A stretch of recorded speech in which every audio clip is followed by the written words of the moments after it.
Thunder Girl by T.K. Arispe. Narrated by Benjamin Fife. Chapter 1. The summer of 1894 began unusually hot and sticky in New York City, much to the chagrin of the steam buggy drivers.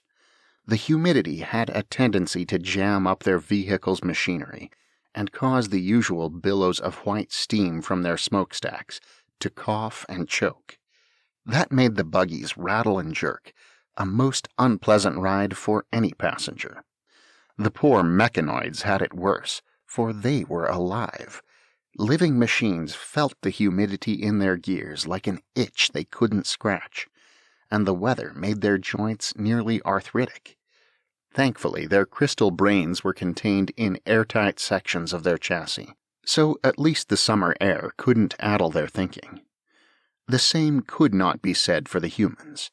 By the time Catherine Clausen stepped out the door of her apartment building that morning, she felt ready to go back upstairs and take a nap.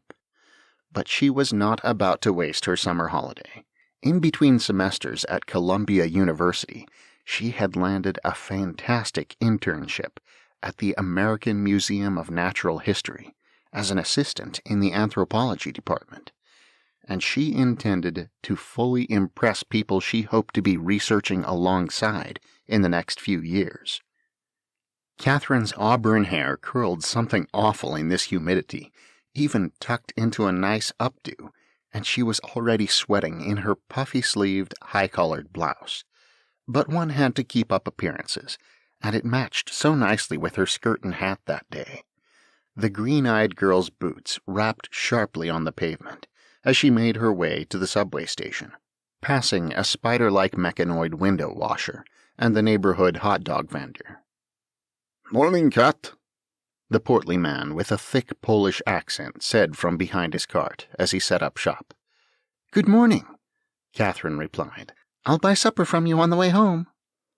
Everyone called her Cat at her insistence. Her Aunt Louisa said it made Cat sound like a wild animal. But Cat thought Catherine made her sound like a Queen of Prussia, which she wasn't.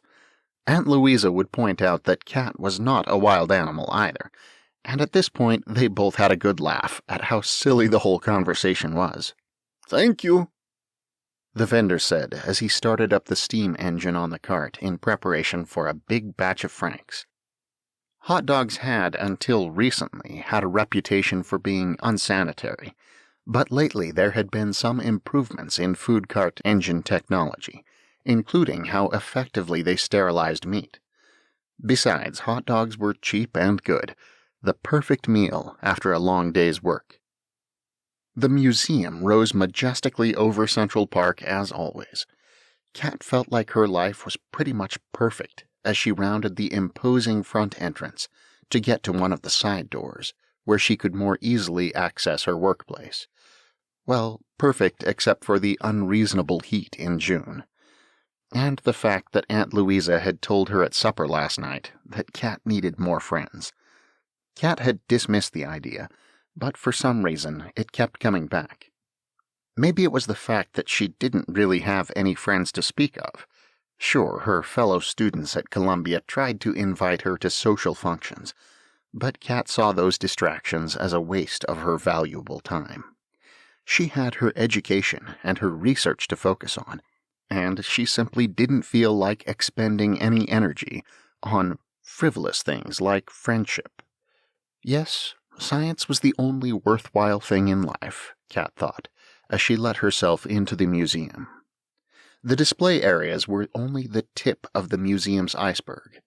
A labyrinth of back rooms and buildings that visitors never entered held the collections, vast numbers of artifacts, both natural and man-made.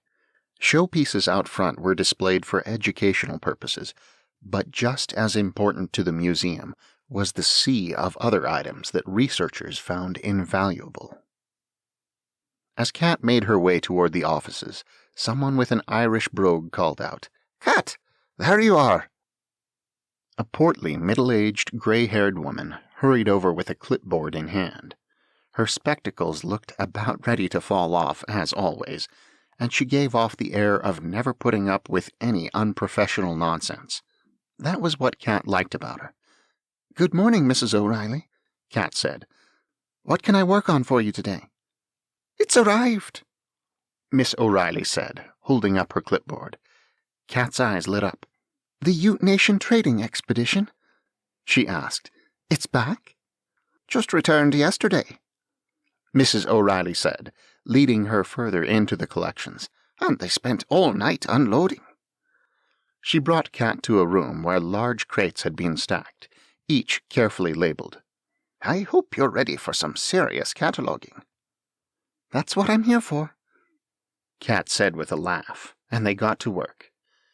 Cultural artifacts from the native states were a great treasure to any research institution, as the states had only within the past decade really started to be open to major trade with the other constituents of the United States. In the 1870s, the American government had reached an agreement with the Native American tribes who inhabited the Great Plains and Southwest, and the tribes became states in their own right, with stewardship over the regions they occupied. While the native states had allowed some settlement by Easterners in the borderlands, by and large their territory was still wild and rugged. "I can't believe it took them nearly 2 months to get back to Kansas City," Cat said as she carefully lifted a pile of baskets out of a crate. "Would have been a lot quicker if there was a railroad between there and Salt Lake." "We've seen how the native states respond to the idea of railroads," Mrs. O'Reilly said, shaking her head with a sigh. She plunged her hands into another crate. "Their congressmen keep shooting down the idea." "It just makes travel such a bother," Cat said, pausing to scribble some notes on a label. "It's not like anyone's made any progress with flight technology lately." Sure, there had been some starts, but the whole business was still too dangerous to be used for regular passengers. "Oh, look at that," Mrs. O'Reilly said. She pulled out some sort of old-looking amulet on a leather string. "It's amber," she said, watching the orange, egg-sized stone glisten in the light. "With some interesting inclusions. Those are insects." Cat set down her notepad to join her boss in inspecting the amulet. Within were a small beetle and a mayfly, preserved forever in a sarcophagus of liquid gold. "I think the paleontology department will want to have a look at this," Mrs. O'Reilly said. "Those insects are in excellent condition. Would you run this up to them?" She handed Cat the amulet. As it touched her hands, Cat thought it tingled, and the sensation caught her off guard for a moment. But that was silly, she thought. It was just fossilized tree sap, and she was not superstitious. She probably had just been holding her pen too long. "Of course," she said, heading for the archives that held the fossil specimens. They were located on the other side of the building, and Cat just hoped this wouldn't take too long, so she could go back to helping Mrs. O'Reilly. Cat had to make a good impression if she was to hope for a permanent position here in the future. As she reached the rows upon rows of carefully catalogued fossils, again Cat felt an odd tingle in the hand clutching the amulet. She frowned and looked down at it. "Don't be foolish," she muttered to herself as she kept walking. Cat prided herself on her sensibility and refused to put stock in such ridiculous ideas as superstition and magic. The native nations did have traditions about this kind of thing. Their folklore was replete with tales of magical amulets, supernatural spirits, and heroes with strange powers over nature. A member of a native tribe would probably quickly take the amber's oddities as a sign of some mystical energy, but Cat knew scientific fact was the only reality. But the amulet kept tingling, and as she moved further into the fossil collections, Cat noticed a strange sound, or perhaps a combination of a sound and a sensation. It was deep and rumbling, like a subway train passing in the distance, but with more of a hollow clatter to it, and it almost seemed as if it came from the shelves on either side of her, from the petrified bones themselves. Cat decided the heat was getting to her head. But she could not afford to let that stop her from doing her job, so she did her best to ignore what were undoubtedly illusions and kept walking. She could find no one working in collections, and that usually meant they were upstairs working on the mounted fossil displays. Cat debated going back to Mrs. O'Reilly, but that woman couldn't stand a half-done job, and neither could Cat, so she marched off to the elevator.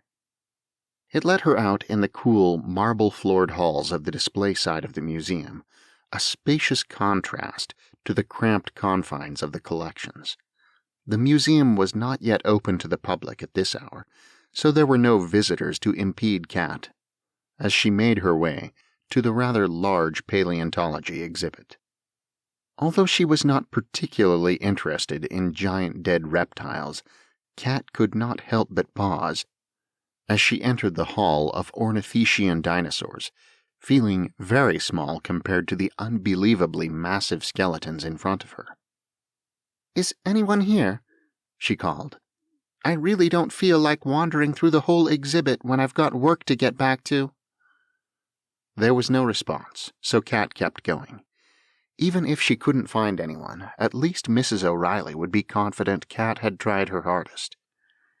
As she passed the spiky skull of some creature with an unpronounceable name, Cat inspected the amulet again, trying to ignore the return of the tingly sensation and the distant rumbling. The amber had a bit of grime on it, and Cat, who enjoyed tidiness, couldn't help but wipe it off with her handkerchief. Suddenly, the amber sparked violently. It shivered and sputtered out like a faulty electric generator, and Cat dropped it and backed away. With a harsh buzz of power, the amulet started to throw out bolts of purple lightning. This was definitely not a side effect of the weather. Cat ducked behind the fossil skull, waiting for it to stop. And then, in front of her, the skeleton of a small plant-eater was hit by lightning and began to move. It loosened and stretched as though it was alive and had just woken up from a long nap, crackling with purple energy, and around it the same thing happened to the other fossils. Another bolt hit the skull Cat was hiding behind, and it too rose from its mount and slowly shook its head like a sleepy cow. Sparks ran across the wide bone of its neck frill. Cat put a hand to her mouth to stop herself from screaming. She thought about running, but then all of the fossils turned to look at her, and she felt frozen on the spot, hoping this was just a terribly odd dream. "Make the thunder lizards dance." A myriad of voices seemed to whisper into her head. What?" Cat squeaked, not able to believe she was having this conversation. "Make the thunder lizards dance." One of the big duckbills, which had curiously torn out of its usual kangaroo-like posture to rest on all fours with its tail straight out behind it, tilted its skull at her almost questioningly. "I don't understand," Cat said. "Make the thunder lizards dance." Suddenly, the light in the bones faded and died, and they drifted back onto their mounts and stood still as though they had never moved at all. The amulet stopped sparking. Cat's heart wouldn't stop pounding, though, and she felt like she had a knot in her stomach as she shakily inspected the skull next to her, which now showed no trace of animation. "What in the world?" she breathed as she edged closer to the inert amulet. "I must be dreaming." She pinched herself several times, and each time it hurt and she did not wake up. "I must be dreaming," she said again. "Or hallucinating because of the heat. Yes." So why was she so hesitant to pick up the amulet? "It only happened when you rubbed it," Cat told herself, gritting her teeth as she reached for the unusual artifact. "We'll just have to make sure not to let that happen again. Oh, what am I saying? This is nonsense." She scowled up at the fossils. things like that just aren't real." To prove it, she rubbed her thumb on the amber, daring her addled mind to pull that stunt a second time. Once again, the amulet sparked and threw off lightning. Cat was about to drop it again, but she noticed the electricity didn't hurt. So this time she held on tight and watched the fossils reanimate, to her utter dismay and disbelief. But it was difficult to deny something that was happening right in front of her. "Make the thunder lizards dance," the fossils said again, because, of course, it had to be them. But how? What are you talking about?" Cat asked, still feeling rather mad for talking to bones. The massive duckbill skeleton, its head swung low as it once again moved to all fours, craned its neck until its snout nearly touched Cat's nose. Purple fire danced in its eye sockets, and it snorted out a hot breath of electricity. "Wake the thunder lizards," it said, sounding as insistent as Mrs. O'Reilly. "Make them dance. Restore harmony to the sacred lands." All right, Cat said. Just settle down before anyone else sees you." For some reason, she felt like this whole debacle was her doing, and if anyone caught her having a conversation with reanimated fossils, her academic reputation would be ruined forever. Cat prided herself on being rational, even when it seemed like the universe had other ideas. The lightning faded again, and the fossils returned to their place, leaving Cat numb with shock as she stared at the impossible item in her shaking hands. "This can't be happening," she said. "And what did I just agree to?" Making thunder lizards dance and restoring harmony were definitely not in her job description. "Maybe it was just a delusion," Cat said to herself as she made her way further into the paleontology exhibit. Yes, definitely. She had the uncomfortable feeling that she was lying to herself, but it was better than actually accepting what had just happened, right? She had to be reasonable about this. What she had experienced simply wasn't real. Still, she refrained from rubbing the amber again as she traversed the rest of the paleontology exhibit.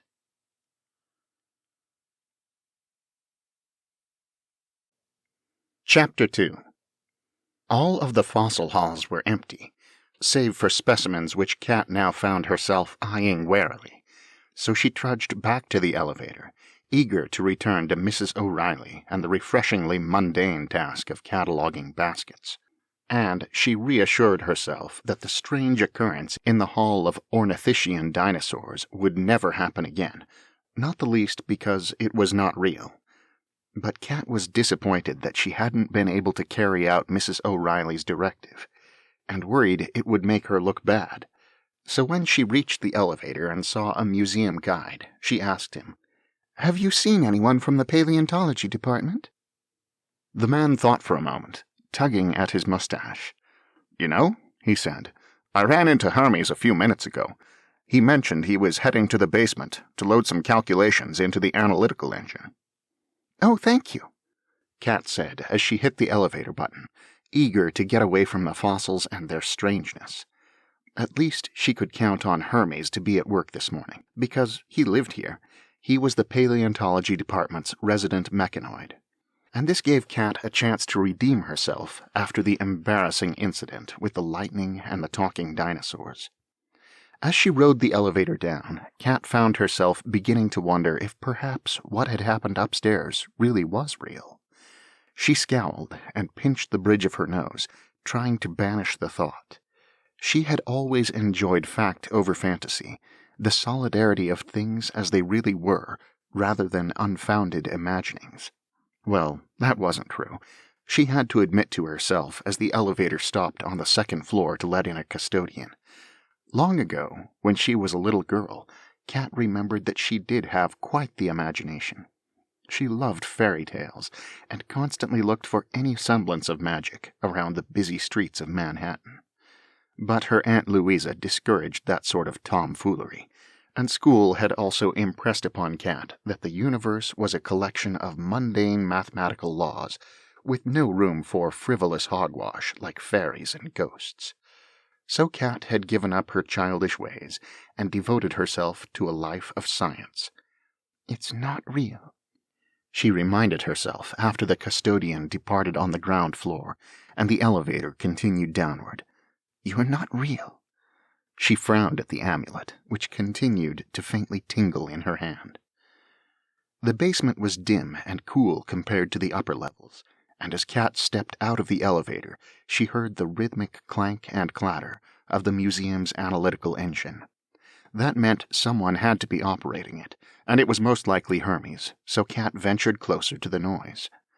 The analytical engine was a massive metal machine that took up a large chunk of the basement's floor space, a grid consisting of racks of rotating columns that carried out mathematical operations by virtue of mechanical ingenuity and clever computing methods.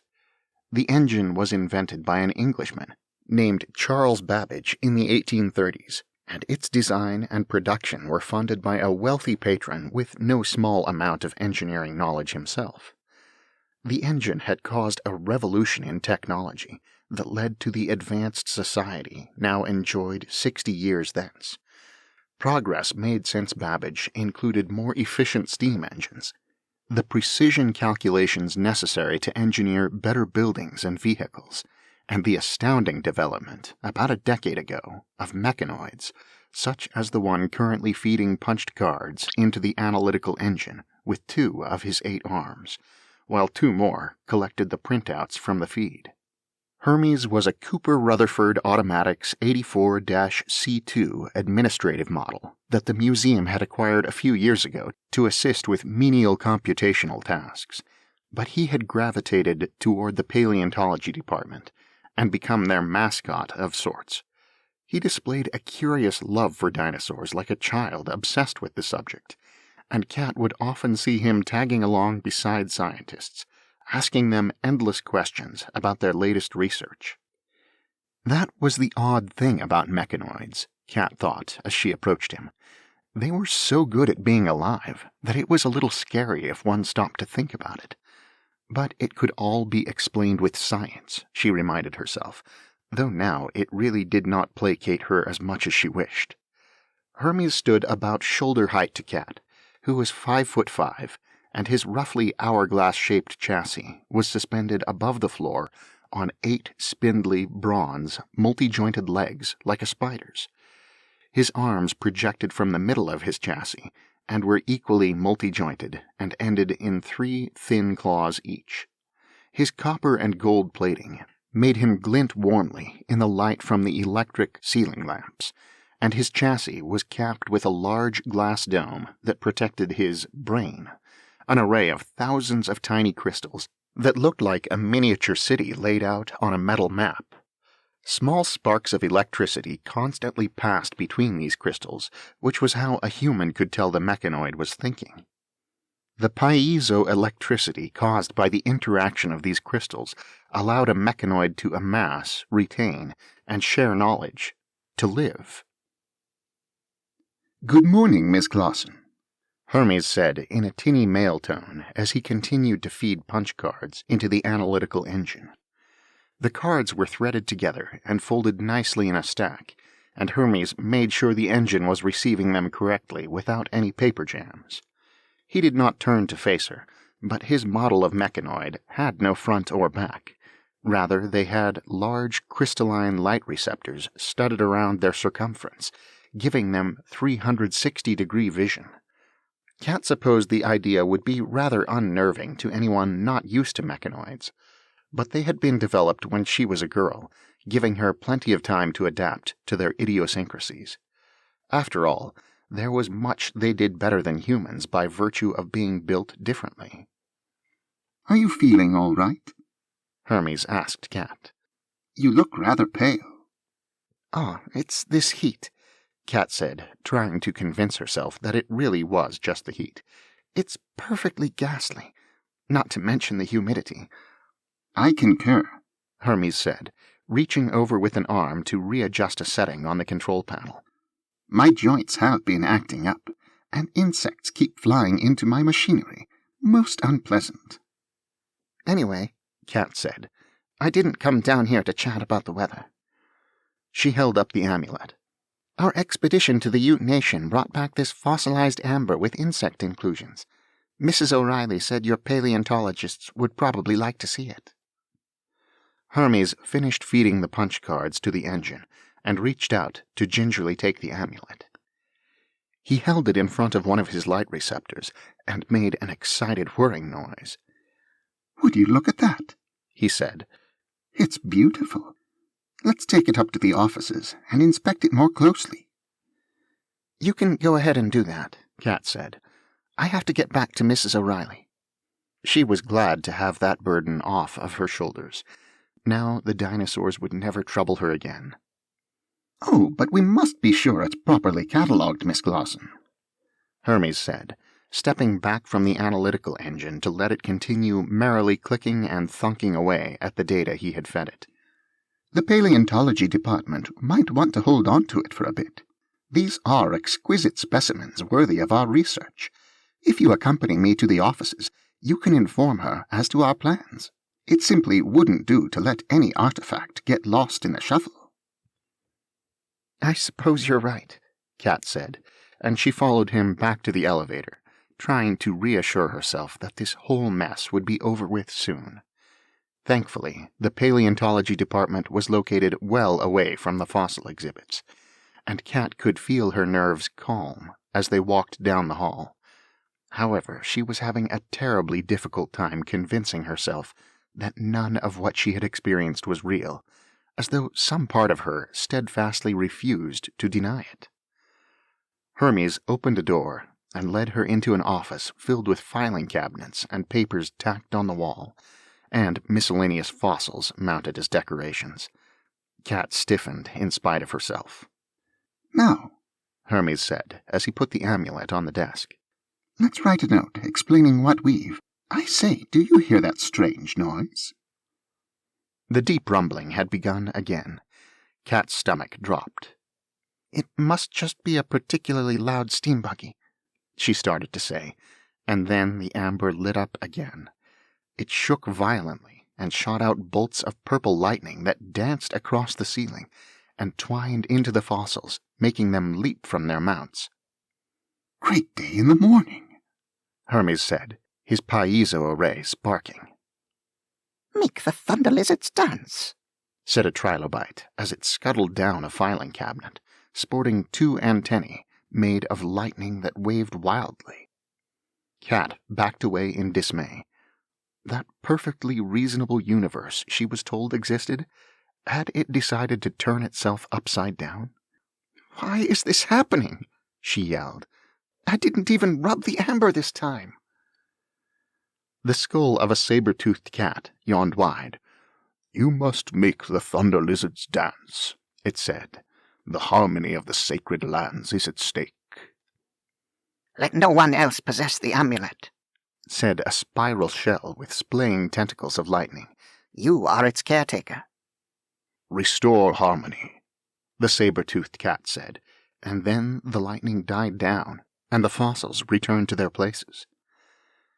Cat felt ill all over again, and realized she was shaking. Please, please tell me that didn't happen, she said as she leaned against the desk. It couldn't have happened. Hermes offered her an arm for support, and she took it. If you are referring to our fossils suddenly taking on life, he said, I am most certain that it happened because I also witnessed it. He let out a mechanical squeal. And did you see that, Miss Clausen? Trilobites have antennae. Of course, it makes sense. They're arthropods, after all. His other arms gesticulated wildly. Just because we haven't found any preserved with antennae doesn't mean they lacked them. Cat glared at him. Don't you realize what's going on? She hissed. It's unscientific. Hermes paused to look at her. Surely, he said, there are many things in this universe outside the scope of our scientific understanding. But not Not something this outlandish, Cat said, gesturing to the fossils. It's madness. How can it be madness, Hermes said, if it's real? Cat rubbed her face in frustration, finding it difficult to swallow that a machine was trying to talk sense into her about something senseless. Because it's irrational, she said. But it happened, Hermes said. He picked up the amber. I am picking up most unusual energy readings from this stone, Miss Clausen.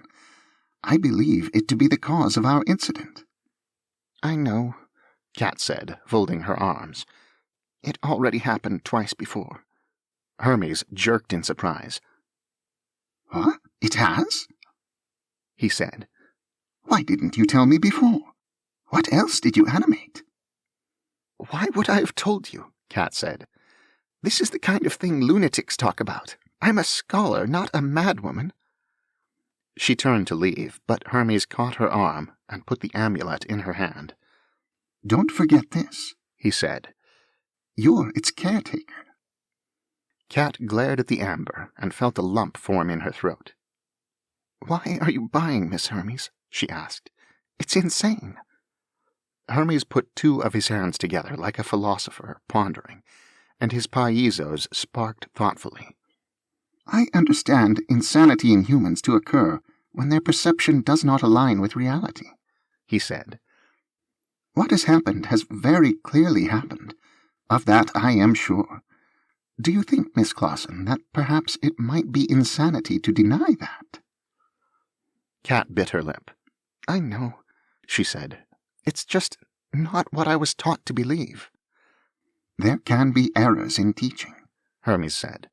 Just as there are human errors in, for example, analytical engine programs, which is one of my duties to detect and correct. Cat realized that he was right, as much as she hated to admit it. She could either keep being in denial, which was certainly a form of insanity, or accept the truth that would require going against everything she had been taught most of her life. She swallowed hard and slipped the amulet into her pocket. All right, she said. So I've been talking to dinosaurs. And a trilobite, said Hermes. And a felid, and a cephalopod. So that's how many tentacles they had. Cat nodded. And they want me to use this amulet to wake the thunder lizards, make them dance and restore harmony to the sacred lands, she said. Sounds terribly exciting, Hermes said. He tapped his metal fingers together. Thunder lizard. That's the translation of the scientific name of a sauropod. Brontosaurus excelsus. That's got to be what the fossils were referring to. Oh, how fantastic. Brontosaurs were some of the largest dinosaurs that we know of. To see them dance will be truly incredible. Where do you suppose these sacred lands are? Cat looked out the window to the city beyond. I have a hunch they're out west, she said. That's where this amulet came from. I think if we get it back to its place of origin, we'll find some answers. Her shoulders sagged. But that's going to be a long journey, especially with no railroads after Kansas City. I shall accompany you, Miss Clausen, Hermes said. This is a mission of utmost importance, and— Who said I was going? Cat asked him with a frown. It's a terribly long and arduous trip. And I know you don't have to worry about employment, but I do. Not to mention college is starting back up in the autumn. Mrs. O'Reilly would kill me and Aunt Louisa wouldn't be any happier. But this sounds rather important, Hermes said. Cat grimaced. I know, she said. I don't know what to do right now. I'll have to think about it. Perhaps we can convince the museum to organize another expedition out that way. But you'd have to accompany them, Hermes said. You are the amulet's caretaker. You are the one who is to wake the thunder lizards. We must let no one else possess it. Right, Cat said, closing her eyes.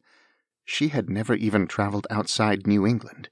The West sounded quite thrilling for those who lived for thrills, but Cat was a practical sort and enjoyed her creature comforts. She was not one for adventures. We'll figure something out. In the meantime, Hermes said, Let's animate more fossils. It appears they take on some elements of their physiology in life, and my colleagues would be thrilled to obtain that sort of information. We can't tell anyone about what we've seen, Cat said. Most people don't take kindly to this kind of thing. Humans can be awfully irrational about things they don't understand. Look at how I acted. She held up the amulet and watched it gleam in her palm. We have to keep what's happening just between us. Am I clear? As crystal, Hermes said, sending sparks through his piezo array for emphasis. What a shame. I was so hoping to be able to inform my colleagues about trilobite antennae. I suppose they'll just have